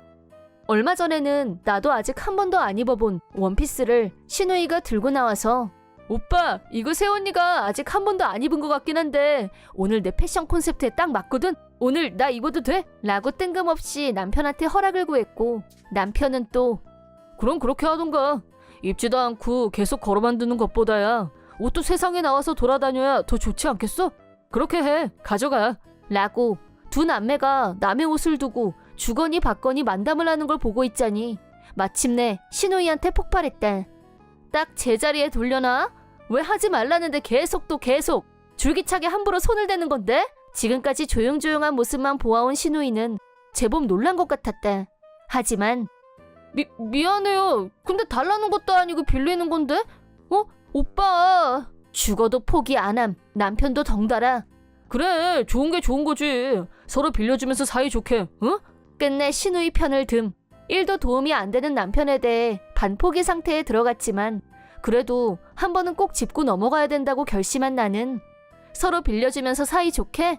그게 말이 된다고 생각해? 아가씨 옷 중에 내가 입을 수 있는 게 있긴 하고 아가씨는 자기 입을 옷도 없어서 내 옷을 탐내는 거라고. 아니에요? 어머 그런 거 절대 아니거든요. 일단 잡아떼긴 했지만 신우이는 푹 빠져있는 인디밴드가 있었는데 월급 받아서 대부분 거기에 갖다 바쳤다. 그러다 보니 입고 다니는 옷이래야 10년 전에 산 유니클로 같은 것들하고 라이브 갈 때 챙겨 입는 코스프레 드레스밖에 없다는 걸 나는 이미 알고 있었다. 하지만 남편은 당신답지 않게 웬 흥분이야. 그깟 옷 한 벌 빌려주는 것 같고 그렇게 열낼 일이 뭐가 있어? 라며 내가 찐으로 화가 난 모습을 보고 당황한 것 같았지만 여전히 그놈의 사이좋게 어쩌고 정신을 고수했다. 그 순간 나와 남편 사이에 심상치 않은 기류가 생겼고 신우이는 자기만 안 다치고 빠져나갈 계산이었는지 실실 웃으면서 내가 돈을 훔친 것도 아니고 고작 옷 한 벌 갖고 언니 너무 오버한다. 이게 그럴 일이에요? 은근히 언니 속이 좁은 것 같아. 오빠가 처음 언니랑 결혼한다고 했을 때 헐 설마 했었는데 역시 실패한 결혼이라는 합리적인 의심? 안 그래 오빠? 라면서 자기가 한 짓은 어쩌고 나를 자격미달로 몰고 갔대. 나도 더 이상은 안 참기로 결정. 겨우 옷 한 벌? 그래서 돈도 아니고 겨우 옷 한 벌을 왜 훔치는 건데? 겨우 옷 한 벌도 살 주제가 못 되니까 이런 사단이 일어나는 거잖아. 그래놓고 뭐 속이 좁아? 결혼을 실패해? 합리적인 의심 같은 소리 하고 있네. 지금 아가씨가 들고 있는 그 원피스는 돌아가신 우리 할머니가 나를 위해서 남겨준 돈으로 산 거야. 내가 어른이 되면 예쁜 옷도 사고 멋도 내라면서 조금씩 모아주신 돈으로 누구한테는 그저 천조각으로 만든 거겠지만 나한테는 그 이상이라고. 이런 생각을 이해할 수도 할 생각도 없는 사람한테 빌려줄 옷 따윈 없어. 같은 공간에 있는 것만으로도 불쾌하니까 당장 여기서 나가줘. 라고 한바탕 해댔대. 내가 진짜 화가 난 걸 알게 된 남편은 비상사태라고 생각했는지 그동안 내 생각이 짧았어. 정말 미안해. 잘못했어. 라며 무릎 꿇고 정식으로 사과했고 잘난 척하다 욕만 더 먹고 쫄아있는 시누이를 강제로 집으로 돌려보냈대. 하지만 그 정도로 내 화는 풀리지 않았다. 처음에 버릇을 잘못 들인 내 탓도 있지만 선을 넘었다 싶었을 때부터 남편한테 몇 번이나 불쾌하다고 말을 해왔다. 하지만 남편은 철저히 시누이 편이었다. 시누이는 남편 백을 믿고 마음 놓고 드나들면서 자기 물건처럼 가져갔다는 게 내 생각이다. 그래서 그날은 그렇게 넘어갔지만 남편이 출장을 가고 며칠 집에 없는 틈을 타서 남동생을 집으로 불렀대. 그리고 남편이 출장에서 돌아왔을 때는 꼴 좋게 내 옷은 다 어디 갔어? 시계도 없네? 라며 급 당황. 그거 내 동생한테 빌려줬어. 뭐야? 빌려줘? 그 정도는 서로 빌려주면서 사이좋게 지내면 좋잖아? 당신도 그동안 당신 동생한테 가져가라고 그랬잖아. 근데 내 동생은 안 된다는 거야? 그러자 남편은 한마디도 못하고 입을 다물었지만 잔뜩 화가 난 그 표정만은 숨길 수 없었대. 왜냐하면 남편으로 말하자면 옷에 대해서 결벽증까지는 아니지만 절대 남한테 빌려줄 사람이 아니었대. 빈티지 옷도 절대 안 사는 타입. 반면 나는 빈티지나 헌옷에 전혀 거부감이 없었고 그래서 빌려줘도 된다고 멋대로 판단했던 모양인데 그런 차원이 아니란 사실. 그래도 옷을 남한테. 그래? 처남이 당신한테 남이면 아가씨도 나한테 완전 남이야. 아니 시계는 고급품인데. 내 옷이며 가방은 지금은 돈이 있어도 못 사는 것들도 있어. 남편 입에서 나오는 말마다 바른 소리로 되받아쳐 주자 남편은 더 이상 할 말을 잃었고 어깨가 축 처졌대. 자기 거에 손대는 건 이렇게 싫어하면서 어떻게 아가씨한테는 그렇게 매번 인심이 좋았을까? 내 거라서 그랬나? 내가 분명히 말해두는데 아가씨가 내 거 빌려가고 안 돌려준 횟수만큼 당신도 똑같이 느끼게 해줄 거니까 그렇게 알아둬. 라고 하자 금방 죽을 것 같은 얼굴을 냈대. 그러더니 남편은 시댁으로 곧장 달려가서 시누이를 우리 집엔 다시 못 오게 아예 출입금지를 시켜버렸대. 시누이가 내 물건을 꿀꺽하면 자동으로 자기 물건도 다시는 못 돌려받게 될 테니까. 또 남편이 시댁에 가서 그 얘기를 하자 시아버지까지 모든 사실을 알게 됐고 화가 난 시아버지는 시누이를 말리지 않았던 시어머니까지 싸잡아서 엄청나게 주의를 주셨다고 한다. 그 정도에서 끝난 게 아니라 앞으로 인디밴드 라이브니 덕질까지 금지당하는 엄청난 벌을 받게 됐고 시누이는 지금 멘붕 상태라고. 또 성실히 직장 생활에 전념하고 자기 월급으로 옷을 살 때까지는 단색 티셔츠에 청바지만 입고 다니라고 복장까지 규제를 받았다고 한다. 시아버지 덕분에 그동안 꿀꺽했던 내 옷이며 물건들은 전부 반납받았고 그동안 피해를 준 만큼 매달 월급에서 나한테 위자료를 보내주기로 시아버지께 약속했다고 한다. 역시 겪어봐야 안다고. 남편 물건을 빌려주지 않았다면 이런 극적인 해결은 없었을 거고 결과적으로 내 선택은 옳았다고 본다. 한편 내 동생은 득템했다면서 신이 나 있었다. 남편은 패션에 관심이 많고 센스는 있어도 좋은 것만 갖고 있는 편이다. 나이차가 많이 나지 않아서 동생 입장에서는 완전 꿀 득템인 셈이었다. 처음에 내가 마음에 드는 게 있으면 빌려가라고 했을 때는 그래도 되냐고 주저하는 눈치였지만 이 일의 배경이 된 사건과 이건 복수행위에 해당한다고 거듭 설명하면서 사양하지 말고 다 빌려가도 된다고 하자 신이 나서 들고 갔다. 물론 내 동생은 신우이처럼 꿀꺽할 애가 아니란 걸 알고 빌려준 거였다. 말 안 해도 조심해서 입고 깨끗하게 빨아서 돌려줄 거다. 그러면 또 다른 것도 빌릴 수 있다는 걸 알기 때문에 요즘 신이 나 있다. 그 후 시어머니한테서 전화가 걸려왔고 매우 진심을 담아서 사과하셨다. 시아버지한테 단단히 주의를 받아서인지는 몰라도 자기가 생각이 짧았다며 미안하다고 하셨다. 이 일로 인해 신우이는 라이브에 못 가게 됐을 뿐 아니라 라이브용 코스프레 의상도 전부 버리라고 호령이 떨어졌다고 한다. 신우이는 엄청난 충격을 받고 멘붕이 오고 한동안 눈동자에 초점도 없이 지냈다고 하는데 이 모든 건 자업자득일 뿐 그동안 내 옷을 자기 옷처럼 취급했으면서 고맙다는 인사는커녕 되려 내 험담과 인격 모독 발언까지. 나랑 결혼한 게 실패라니 어이가 없어서 참. 그런 말까지 들은 마당에 적당히 눈 감아주고 넘어가는 일은 절대 없을 거다.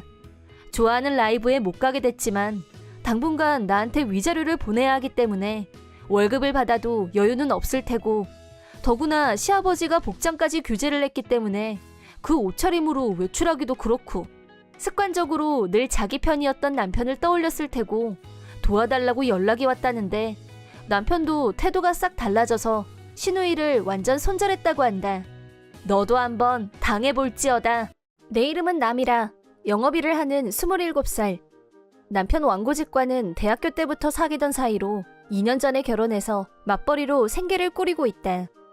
시댁은 평생 농사만 지으면서 사신 분들인데 우리가 농사를 이어받았으면 좋겠다는 말은 절대 하지 않으셨다. 농사로 생계를 이어가는 건 쉽지 않은 일이고 대학까지 나와서 좋은 회사에 취업했으니 도시에서 편하게 생활하는 게 좋을 거라고 말씀하셨다. 난 그렇게 마음 넓은 시부모님께 감사할 뿐이었다. 남편은 농사인 전혀 흥미가 없었고 시댁에 방문하더라도 농사일은 전혀 거들지 않았다. 난 열심히 일하시는 시부모님을 앉아서 보기만 할 수가 없어서 시댁에 갈 때마다 일손을 거들었다. 시부모님과 가까워진 난 추석이나 설날이 아니어도 농사철이 되면 일부러 나서서 도와드리러 가곤 했다. 그때마다 시부모님은 일부러 와줘서 너무 고맙구나. 무리하지 말고 하고 신경 써주셨다.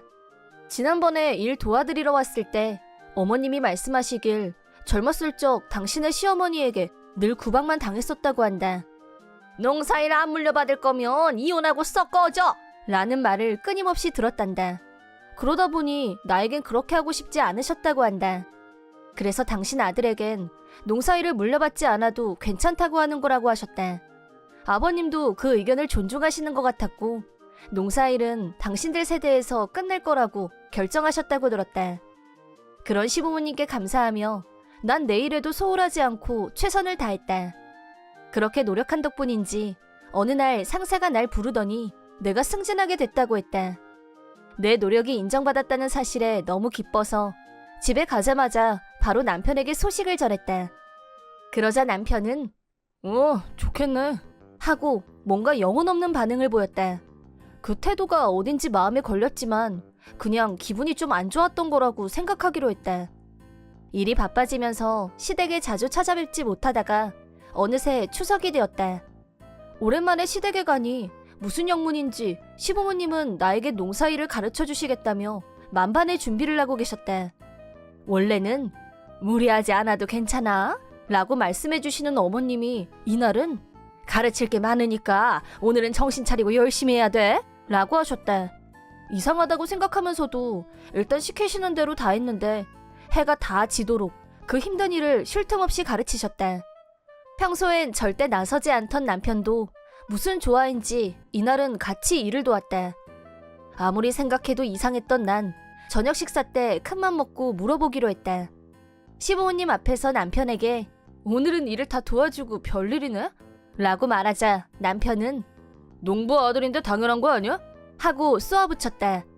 그러자 아버님이 네가 농사일에 관심을 두는 날이 올 줄은 몰랐지 뭐냐 하시며 기쁘다는 듯 웃으셨다. 그게 무슨 말씀이세요? 내가 묻자 남편은 당연하다는 듯이 농사 물려받기로 했으니까 너도 일 그만둬 라고 했다.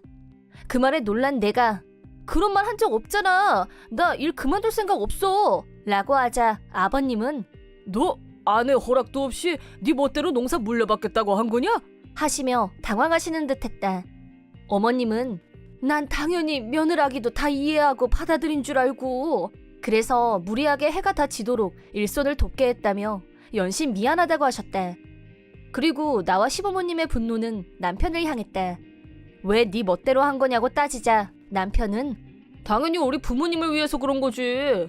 말은 그렇게 안 하셔도 속으로는 우리가 이어받길 원하실 거야. 라고 했다. 게다가 남편이 이미 일까지 관뒀다는 걸 알게 됐다. 아무런 대화도 없이 멋대로 결정하다니 무슨 생각이었냐고 다그쳤다. 아무래도 사실을 털어놓을 생각은 없어 보였고 오히려 적반하장으로 나왔다. 더 이상 감당할 수가 없어서 이날은 나 혼자 집으로 돌아갔다. 다음날 밤이 되어서야 남편은 시부모님께 잔뜩 잔소리를 듣고 마지못해 집으로 돌아왔다. 그는 손에 서류 봉투를 들고 왔다. 남편은 농사를 이어받을 생각 없으면 이혼할 거니까 지금 당장 나가! 라고 고함을 지르며 작성이 끝난 이혼 서류를 건넸다. 진심으로 이혼하겠다는 거야? 라고 묻자 당연하지. 시집 왔으면 당연히 내 말에 따라야지. 아니면 이혼이야! 라며 의자를 힘껏 걷어찼다. 심하게 화내며 난동을 피우는 남편을 보며 난 완전히 질려버렸다. 더 이상 이 사람과 함께 살 수 없다는 생각이 강하게 들었다. 그리고 이제 막 승진까지 해서 연봉도 올랐는데 퇴사라니 언감생심이다. 그럴 바에는 이혼하는 게 낫다고 생각했다. 남편은 나에게도 사실대로 말해주지 않는 데다 자초지종도 모르는 채 남편이 원하는 대로 하는 건 받아들일 수 없다. 난 이혼 서류를 받아들고 알겠어 라고만 했다. 그걸 남편이 어떻게 받아들였는지는 모르겠지만 먼저 본가로 가서 기다리고 있을 테니까 넌 퇴사하고 오든가 해 라는 말을 남기고 집을 나갔다. 하룻밤 동안 생각해봤지만 역시 이를 관둔다는 선택지는 나에게 없었고 다음날 이혼 서류를 마저 작성해서 구청에 제출하기로 했다. 이혼 절차가 끝나고 바로 원래 살던 아파트에서 직장 근처로 이사한 나는 심기일전에서 전보다 더 열심히 일에 집중했다. 그리고 2달 후 연봉이 크게 올랐다. 혼자 잘 살고 있던 어느 날 갑자기 남편에게 전화가 왔다. 남편은 몹시 당황스러워하는 기색으로 야, 너 지금 어디야? 집에 왔더니 다른 사람이 살고 있는데? 라고 묻길래 회사 근처로 이사 갔다고 말해줬다. 그러자 남편한테 말 한마디 없이 이사하는 법이 어딨어? 라며 화를 내길래 뭐? 이제 부부도 아닌데 무슨 상관이야? 라고 하자 잠시 침묵이 이어졌다. 그리고 무슨 소리야? 우리 아직 부부잖아. 라고 하길래 이혼 서류는 이미 냈다고 말해줬다. 그랬더니 남편은 더 큰 패닉에 빠졌다. 왜 멋대로 행동하냐고 뭐라고 하길래 아무 말도 없이 마음대로 농사일을 이어받겠다고 정하고 본인 말대로 하지 않으면 이혼이라고 한 건 당신 아니냐고 말했더니 남편은 아무 말도 하지 못했다. 더 이상 할 말이 없어서 전화를 끊으려고 했더니 남편이 그제야 사실대로 털어놓기 시작했다. 내가 직장에서 승진했다는 소식을 전한 날 남편은 회사에서 큰 실수를 저질러서 감봉 처분을 받았다고 한다.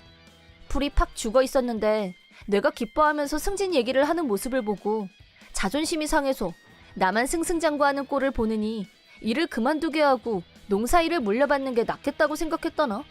그런 이기적인 이유로 일을 그만두게 하려 했다니 어이가 없고 도저히 용서할 수 없었다. 남편은 내가 잘못했고 이제 그만두라는 말은 안 할 테니까 이혼은 하지 말자. 우리 부모님이 슬퍼하실 거야. 라고 했지만 이미 이혼 절차는 끝난 뒤였고 무슨 말을 해도 이미 늦었다. 난 돌아오는 휴일에 시댁으로 가서 남편이 했던 얘기를 포함해서 자초지종을 시부모님께 말씀드렸다. 그러자 어머님은 나에게 연신 사과하시며 이혼했다는 사실에 슬퍼하셨다. 하지만 결국엔 잘못한 건 우리 아들이니까 넌 아무 걱정하지 말렴. 걔가 너한테 지 할머니랑 똑같은 소리를 할 줄은 몰랐는데 하시며 실망하는 기색이었다. 남편은 시부모님께 엄마 아빠도 같이 미라 설득 좀 해줘. 반쯤 울먹이며 그렇게 말했지만 아버님이 자업자득이다. 며느라기한테 사과부터 해야지. 일침을 놓았다. 남편은 나에게 몇 번이나 사과했지만 내 마음은 바뀌지 않았다. 그리고 남편은 본가에서 농사일을 배워야 했지만 너무나도 고된 일이라는 걸 깨닫고 중도 포기했다고. 나와 이혼한 일로 시부모님은 남편에게 정이 떨어질 대로 떨어졌는지 남편을 집에서 쫓아냈다고 한다. 샐러리맨으로 돌아가고 싶어진 남편은 여기저기 면접을 보러 다녔지만 잘 풀리지 않았고 지금은 취업 준비를 하며 떠돌이 생활을 하며 지낸다고 한다. 난 어떻게 지내냐고? 어머니께 연락이 와서 남편을 쫓아냈다는 얘기를 듣고 정기적으로 시부모님을 찾아뵙고 있다. 특히 어머님과 사이가 좋아서 직장생활 고충도 곧잘 들어주시곤 한다. 앞으로 남편하고는 상관없이 어머님과 친구 같은 관계로 잘 지내고 싶다. 내 이름은 주부희, 남편 한진상과 둘이서 살고 있다. 결혼 초기에는 시댁에서 살았었는데 남편의 직장 문제로 지금은 이사해서 아파트에서 살고 있다. 시댁에서 살 때는 시부모님 시누이와 제법 좋은 관계를 유지했었다. 하지만 이사를 해야 한다고 했을 때 시어머니의 반대가 극심했다. 아들을 내보내고 싶지 않은 마음이야 모르지 않지만 직장 때문에 어쩔 수 없다고 하는데도 도무지 받아들이려고 하지 않았다. 이사한 후로는 추석이나 설 같은 명절 이외에는 찾아뵙기가 힘들었는데 시어머니는 틈만 나면 나한테 전화해서 언제 내려올 거냐는 똑같은 질문을 반복했다. 나도 남편 회사 일이 바빠서 시간이 없다는 똑같은 대답만 되풀이했는데 시간이 갈수록 나를 대하는 태도가 이상해졌다. 전화가 올 때마다 싫은 소리를 참고 들어야 했고 심각한 스트레스 원인이 되었을 때 시어머니한테서 택배가 왔다. 박스 안에는 야채, 고기, 과자 등등 식료품이 잔뜩 들어있었는데 박스를 열었을 때부터 뭔가가 이상했다. 그건 바로 악취였다. 이 냄새 뭐야? 너무 당황한 나는 서둘러 내용물을 확인. 맙소사, 야채는 썩어서 벌레가 나왔고 고기는 변색이 시작되다 못해 곰팡이가 피어 있었다. 과자는 유통기한이 1년이나 지나 있었다. 이건 어머님이 일부러 나를 괴롭히려고 한 게 분명했고 남편이 퇴근해서 왔을 때 이 문제를 바로 얘기했다. 그러자 남편이 배달 과정에서 문제가 생긴 거겠지 라면서 시어머니가 그럴 리 없다는 태도였다. 택배 오는데 며칠이나 걸린다고. 누가 봐도 배달 과정에서 문제가 생겼다고는 보기 힘들었다. 나는 일단 상한 식료품들을 처분하려고 했다. 그러자 남편이 당신 지금 뭐 하자는 거야? 엄마가 애써 보내주신 걸 버리는 건 예의가 아니지? 라고 화를 냈다. 그럼 이걸 먹자는 건가? 썩은 재료를 먹으면 결과는 식중독인데? 남편 의견은 무시하고 다음날 전부 쓰레기통에 버려버렸다. 그때 시어머니한테서 전화가 왔다. 택배 받았니? 맛있는 거 만들어 먹으라고 보냈어. 맛은 봤니? 라고 하길래 재료가 썩어서 하나도 못 먹었다고 했더니 시어머니가 넌 시어미 성의를 뭘로 보는 거니? 라고 화를 내고 전화를 끊었다. 저녁 때 퇴근해서 들어온 남편은 엄마한테 전화 왔었어. 너 먹을 거 다 버렸다고 했다며? 넌 우리 엄마 성의를 뭘로 보는 거냐? 라고 시어머니 역성 만들길래 박스 안에 상한 거 아니면 유통기간이 지난 것들 뿐이었다고 다시 말해줘도 내 말은 귓등으로도 듣지 않고 음식 버리면 벌 받아라면서 열을 냈다. 그 뒤로 시어머니는 거의 매주 썩은 식료품을 택배로 보내왔고 내가 그걸 버릴 때마다 남편은 거칠게 화를 냈다. 그게 한 달이나 계속됐고 하루는 나도 너무 화가 나서 남편한테 제발 그만하시라고 당신이 어머님한테 말 좀 해 라고 하자 남편이 엄마한테 무슨 얘기를 해? 넌 닥치고 그걸로 음식이나 만들어 라면서 오히려 나한테 화를 냈다. 이쯤 되면 나도 참는데 한계가 있는 법. 그 다음날부터 남편이 말한 대로 썩은 재료로 음식을 만들었다. 물론 나는 식중독에 걸리고 싶지 않았기 때문에 어머님표 식재료는 전부 그분이 사랑하는 아들에게 먹였다. 아침밥으로 어머님표 썩은 식재료를 사용한 야채볶음과 된장국을 차려줬더니 남편은 한 입 먹고 바로 토했다. 이거 뭐야? 냄새나잖아! 라면서 수돗물로 입안을 헹구는 남편에게 당신이 시킨 대로 한 건데? 그거 전부 어머님이 택배로 보내주신 재료로 만든 거야 라고 하자 남편도 입을 다물었고 보너스로 한마디 덧붙여서 오늘 도시락은 어머님표 고기로 돼지 불고기 만들었으니까 맛있게 먹어? 고기에서 상했는지 냄새가 나더라고. 난 버리고 싶은데 당신은 어머님이 주신 건 못 버리잖아. 모자간의 사랑이 참 대단하다. 남편이 아무 대꾸도 없이 도시락을 그냥 두고 출근하려고 하길래 내가 쫓아가서 이거 가져가야지. 어머님이 보내주신 식재료로 도시락을 싸줬는데 당신이 안 먹는다고 하면 어머님이 얼마나 슬퍼하시겠어? 라고 하고 야무지게 남편한테 도시락을 들려서 출근하게 했다.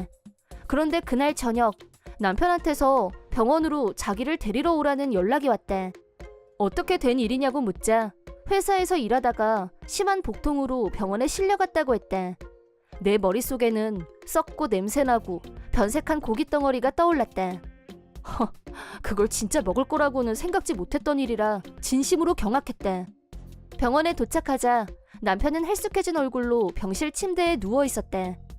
그걸 진짜 먹었어? 걱정스럽게 묻자 다 너 때문이야 라고 대답했대. 내가 그래서 그 식재료들 다 버리려고 했던 거잖아 라고 반격하자 남편은 짜증스러운 얼굴로 입을 다물었대. 입원을 해야 한다고 해서 갈아입을 옷을 챙기러 다시 집으로 가려고 하는데 남편이 엄마가 보내준 식재료는 이제 네가 다 먹어. 내가 받은 고통만큼 너도 당해야지 라고 하는데 이 지경이 돼서도 그걸 버리지 말고 먹으라니. 그것도 나만? 이 정도면 정상이 아니라고 봐야겠지. 나는 남편과는 이쯤에서 끝내는 게 맞다고 판단 내렸대.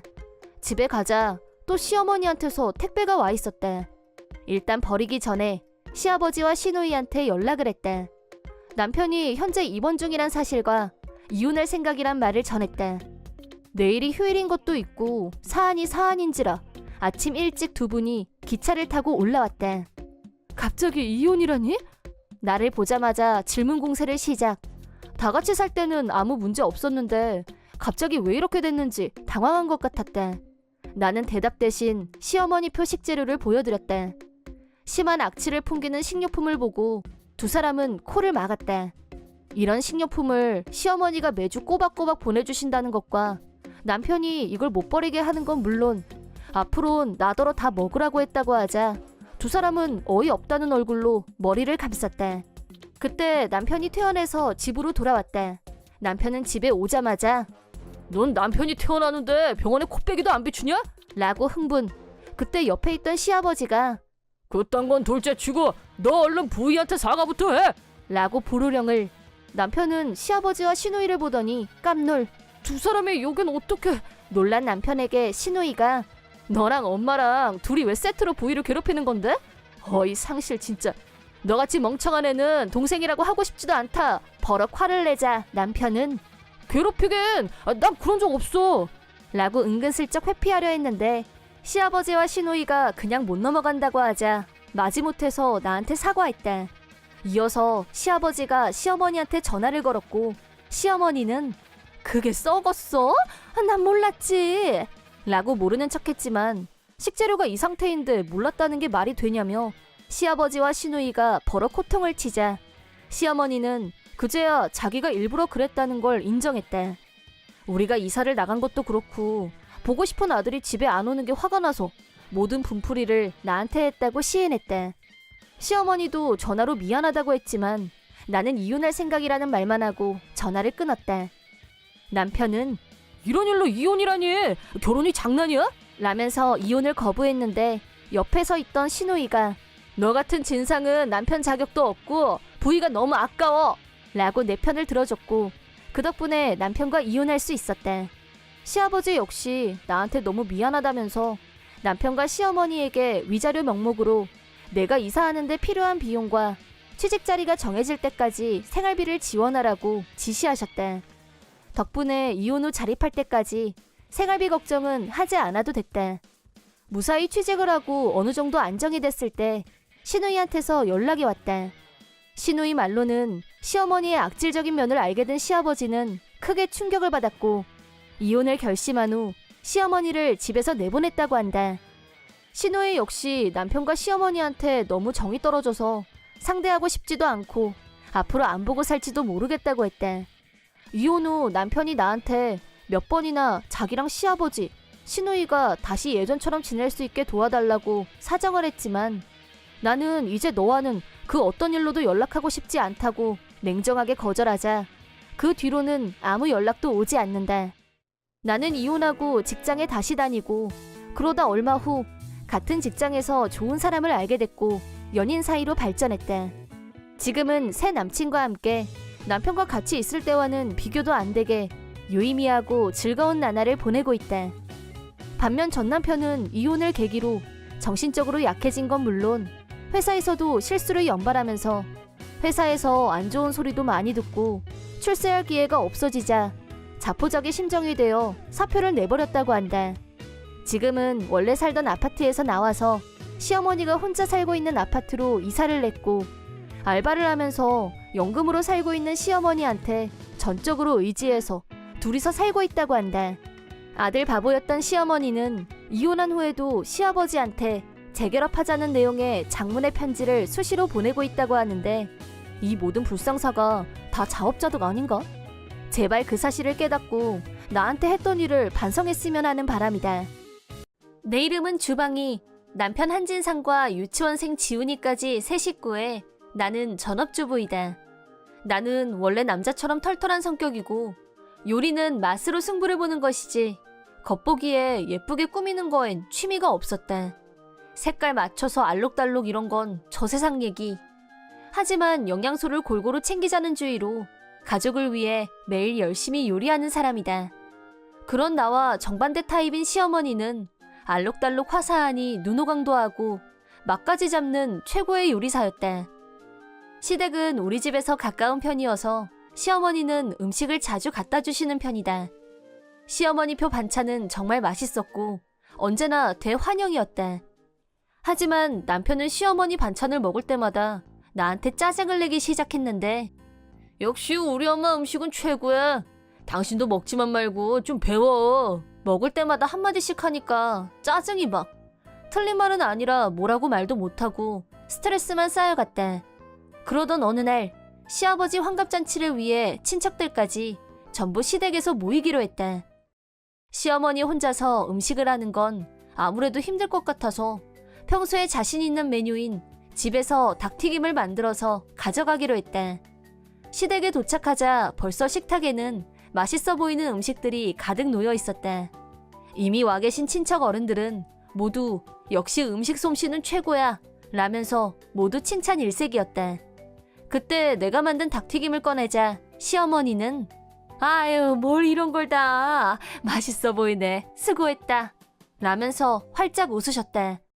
그런데 남편이 내 귀에 대고 넌 왜 쓸데없이 맛탱가리도 없어 보이는 걸 꺼내지 마 라고 했다. 살짝 까맣게 탄 것도 있긴 하지만 맛은 아들아이가 엄지척을 정도인데 내가 그럼 애써 만든 걸 아깝게 버리라는 거야 뭐야? 라고 묻자 아무튼 안 보이는 데다 치워 라고 말했다. 할 수 없이 보냉백에 닭튀김을 다시 집어넣고 있었는데 시아버지가 오셔서 그거 얼른 데워서 가져와라. 너 내가 닭튀김 좋아하는 건 어떻게 알았니? 라고 하셔서 전자레인지에 돌려서 식탁 위에 올렸고 그걸 본 남편은 얼굴색이 확 변하면서 매서운 눈으로 나를 노려봤다. 다 같이 식사를 시작하자 모두들 시어머니 요리에 감탄을 연발했다.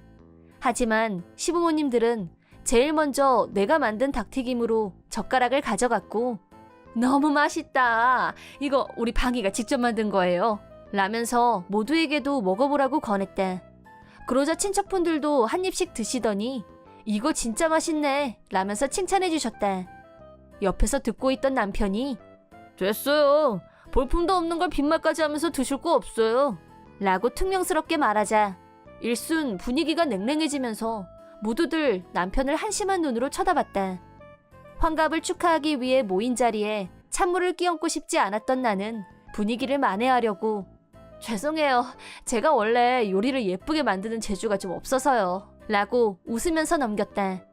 남편의 발언 때문에 분위기가 순간 가라앉았지만 그것 빼고는 다행히 다른 이상한 분위기는 연출되지 않았고 무사히 화기애애한 분위기 속에서 환갑잔치가 마무리됐다. 하지만 그날 이후로 남편의 막말은 점점 강도가 세져갔다. 친척 어른들 다 모인 자리에서 내 얼굴에 먹칠하니까 좋대?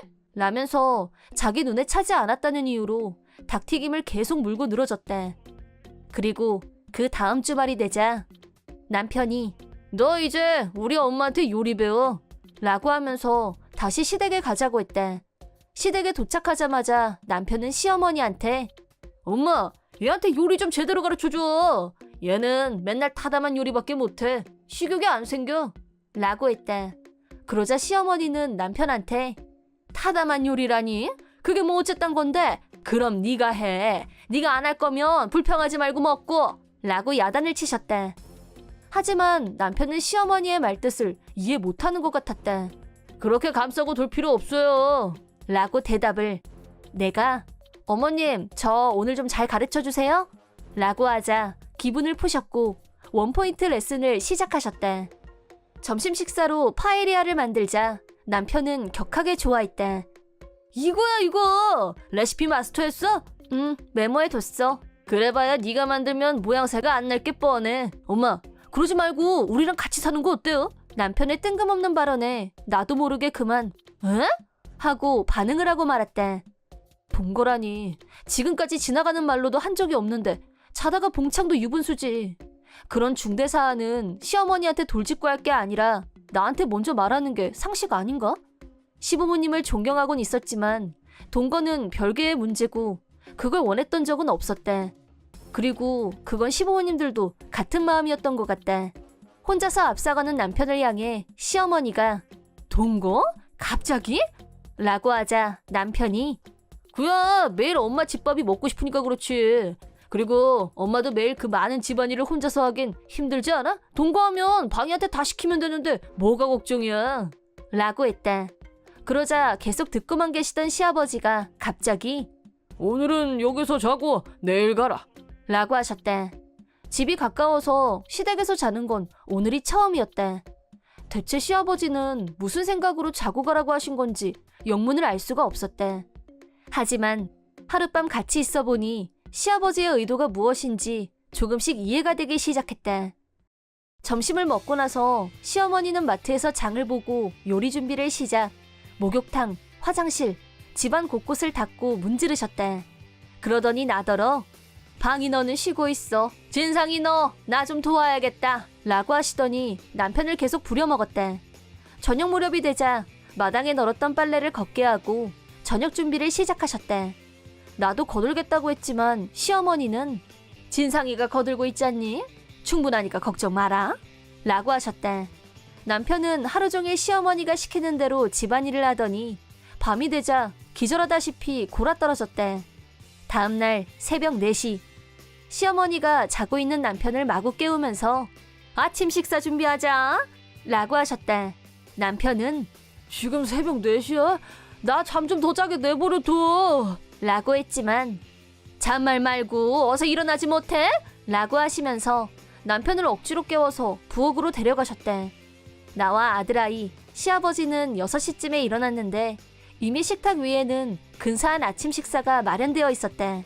남편은 아침부터 육순에서 찜을 하라니 이거 오바 아니야? 라고 불평했다. 아침을 먹고 나자 쉬는 시간도 주지 않고 시어머니는 계속해서 창문 청소, 정원에 물주기 등을 남편한테 시키셨다. 그게 다 끝나자 이번에는 간식으로 빵을 굽겠다고 하셨다. 그쯤 되자 남편도 난 더는 못해. 나 집에 갈래. 라고 항복 선언을. 남편이 집에 갈 준비를 시작하자 시아버지가 훈계하듯이 말씀하셨다. 이제 좀 알겠냐? 집안일이 얼마나 힘든지. 방이는 아이를 키우면서 매일 집안일까지 하고 있는 거야. 네 엄마는 집안일이며 요리는 매일 하는 일이지만 좋아하는 일이고 남한테 맡기고 손 놓고 싶어 한 적도 없어. 이어서 시어머니가 남편한테 설교를 시작했다. 만들어주는 게 어딘데 어디서 타박이야? 똥매너 같으니라고.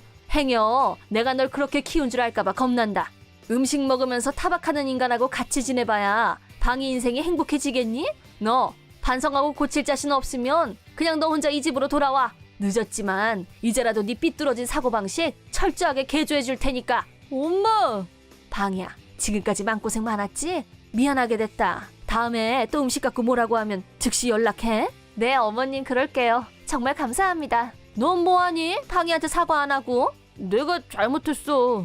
그날 집에 오고 나서 남편은 정말 반성을 했는지 전업주부도 알고 보니 극한 직업이었어. 그동안 내가 함부로 말해서 미안해.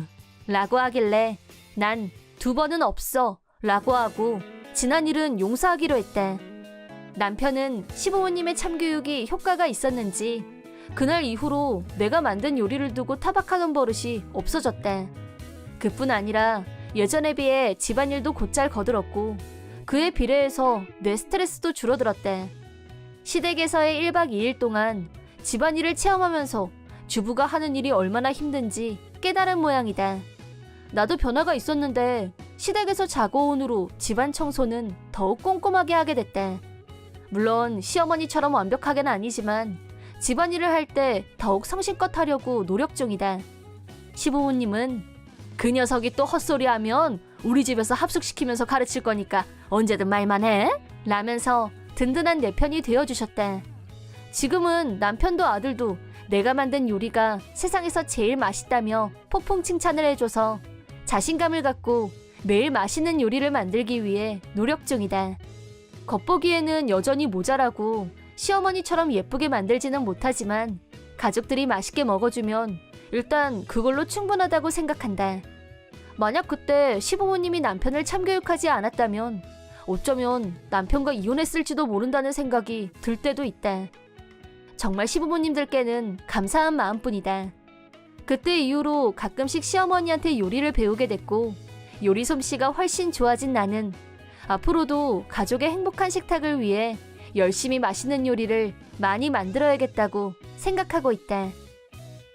아내와 결혼하고 신혼 초기에 한 임대주택에서 살고 있었는데 어느 날 집에 갔더니 실오라기 하나 걸치지 않은 아내가 어떤 남자와 프로 레슬링을 하고 있었다. 그날은 평소보다 일이 늦게 끝났고 단지에 도착한 시간은 밤 9시가 넘어서였다. 아파트 단지 계단을 올라가서 우리 집이 있는 3층 복도에 도착하자 어디선가 크릉 아우 뭐 그런 남자의 포효하는 소리와 아우 하는 아내의 괴성이 우리 집 방향에서 들려왔다. 아내한테는 집에 도착하면 10시쯤 될 거라고 말해뒀었는데 설마 이건 불륜? 지금 하는 중? 순간 머리가 아찔했다. 아내는 바람 피우고 다닐 사람이 절대 아니었지만 설마 하면서 현관문을 조심스럽게 열었는데 거실에는 빨개 벗은 아내가 남자 위에 올라타고 프로레슬링 기술인 정갈구치기 자세를 하고 있었다. 이건 대체 뭡니? 혼돈 그 잡채. 영어는 가출하고 껍데기만 멍하니 아내와 남자를 쳐다만 보고 있던 나에게 아내가 뭐해? 얼른 경찰 불러. 이 자식 범인이야. 라고 기술을 절대 풀지 않으면서 나한테 경찰을 부르라고 시켰대. 범인? 헐, 점점 무슨 소린지.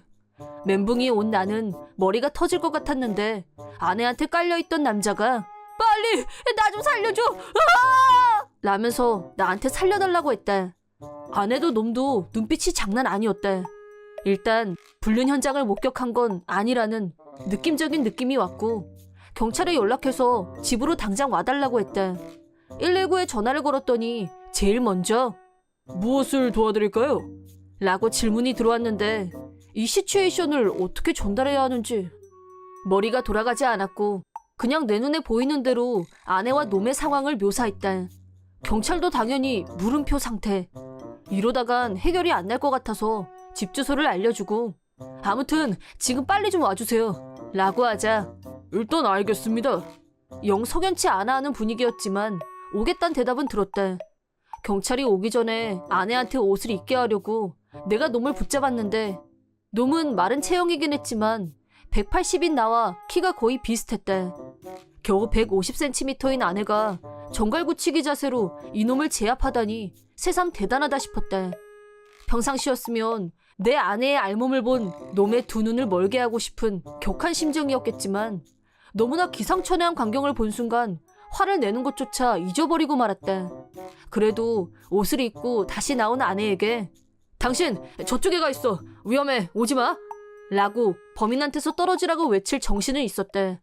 경찰이 도착한 후 놈을 경찰에 넘겨줬고 아내는 무서웠어요. 갑자기 저 남자가 울면서 경찰에게 사건 경위를 설명했대. 아내의 우렁찬 표효와 타이거 마스크 뺨치는 프로 레슬링 기술을 걸고 있던 아내를 봐버린 나는 얼굴 표정이 방향을 잃고 안면 무정부 상태가 아니었을지. 결론부터 말하자면 이놈은 같은 단지에 살고 있었고 아내와 알고 지내는 주민의 남편이었대. 범행 동기는 우리 부부가 곧 하와이로 신혼여행을 간다는 소문을 어디선가 듣고 나서 자기들은 돈이 없어서 신혼여행은 꿈도 못 꿨는데 약이 올라서 단지 그 이후로 돈을 훔치러 들어온 거라고 했대. 요지는 내가 현관문을 열었을 때 어째서 그런 포즈로 있었는지에 관한 경위인데, 놈은 집이 비었을 때 몰래 들어왔는데 마침 아내가 집에 돌아왔고 아내는 도둑이 든 걸 까맣게 모르고 샤워를 했대. 그러자 놈은 여자가 혼자서 알몸으로 라는 돌발 상황에 흥분하면서 이런 찬스가 라는 충동에 사로잡혔대. 발동한 놈은 욕실 문을 조용히 열고 들어가 샤워를 하고 있는 아내의 등 뒤에서 손을 뻗었대. 이상한 공기를 감지한 아내가 뒤를 돌아보자 거기에 놈이 있었고 혼비백산한 와중에도 순간적으로 놈의 팔을 잡고 코브라 트위스트 기술에 들어갔대. 사실 내 아내는 열성적인 여자 프로레슬링 팬이었고 대학 땐 격투기를 했던 경력은 물론 졸업 후에도 집에서 매일 트레이닝을 하면서 알고 보면 단련된 여자였대. 아내의 반격에 놀란 놈은 게임이 안 되겠다 라는 정확한 판단과 함께 일단 튀기로 하고 욕실에서 탈출했는데 아내는 놈을 절대 놓칠 수 없다는 집념을 발현, 알몸을 불사하고 현관 앞에서 놈을 다시 제압, 정갈고치기 기술이 들어간 상황에서 내가 들어왔다는 얘기였다. 조사 결과 놈의 가방에서는 우리 여권을 시작해서 금품, 현금, 통장, 현금카드, 도장, 우리 집 전 재산이 들어있었던 게 드러나면서 다시 한번 경악했다. 초범이 통장부터 귀중품까지 단시간에 다 찾아내는 건 상당히 드물고 힘든 일이라는데 놈은 침입한 지 겨우 20분 만에 우리 집에 있던 거의 전 재산을 능숙하게 쓸어 담았다. 그러다 보니 혹시 이놈이 초범이 아니라 최근 인근 지역에서 다발하고 있는 빈집 터리범과 관련이 있는 건 아닌지 경찰에서 심층 조사에 들어갔다. 설사 우리 집을 턴 게 완전 초범이었다고 해도 충분한 실형 사유이고 전과자가 되고 감옥행은 기정사실이라고 경찰에서 들었대. 그리고 이건 어디까지나 소문인데 그 부인도 공범이란 얘기가 있었대. 가택 조사라던가 여러 가지 일들이 있었던 다음 날에는 이미 그 집이 이사를 끝낸 후였고 그렇게 초고속 스피드로 이사를 한 건 부인도 경찰에 연행돼서 그런 게 아니냐는 게 이유였대.